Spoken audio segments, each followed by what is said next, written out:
Hello, Foreign Paper Roundup with the latest from the continent that brought you bad disco and clogs. This week, Euro 2012 fever is sweeping across Europe, with the big nations booking their places for next summer. And the first team to do so, Germany. Germans delighted at getting into Poland and Ukraine so rapidly, although if memory serves, their track record pretty good in that department. And Bild's headline after their 6-2 win over Austria, which sealed the group for them.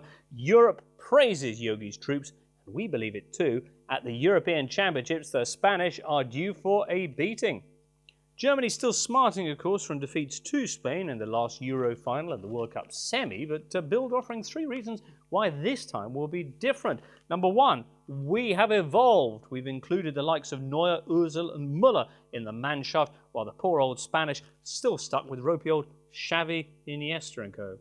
Okay, number 2, we're young. The German side on average 3 years younger than their Spanish counterparts. And dry, we are a team, and the Spanish aren't because, you know, they hate each other. Well, bad news, Germany. Not anymore, because the big story over in Spain this week is not just that they've also qualified with a 6-0 win over Liechtenstein, but that in the previous game last Friday night, the players had a punch-up. Not just a punch-up, but the punch-up of harmony. Yep, Spain playing Chile in a friendly, and when the Chileans started to get a little bit rough, Real Madrid and Barcelona players standing shoulder to shoulder, or shoulder to somewhere around mid-thigh in Xavi's case, and defending each other like brothers, although not Liam and Noel perhaps. So, no longer talk of seismic splits in the Spanish side. Instead, says Marca, they are tight like a pineapple. It's a Spanish thing. Speaking of pineapples, though, the other big story over all the papers and front pages this week has been this: Neymar, Brazil's Jedward-esque superstar, who's going to Barcelona. No, he isn't. Yes, he is. Pep likes him.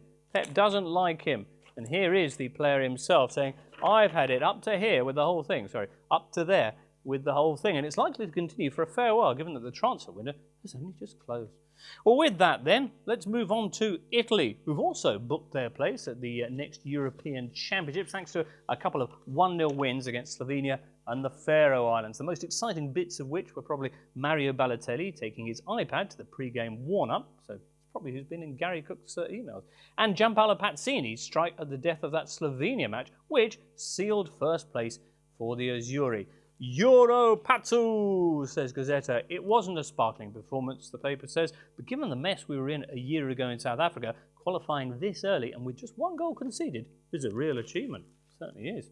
In other Italian news, some controversy over the Champions League, with 2 big names left out of the competition.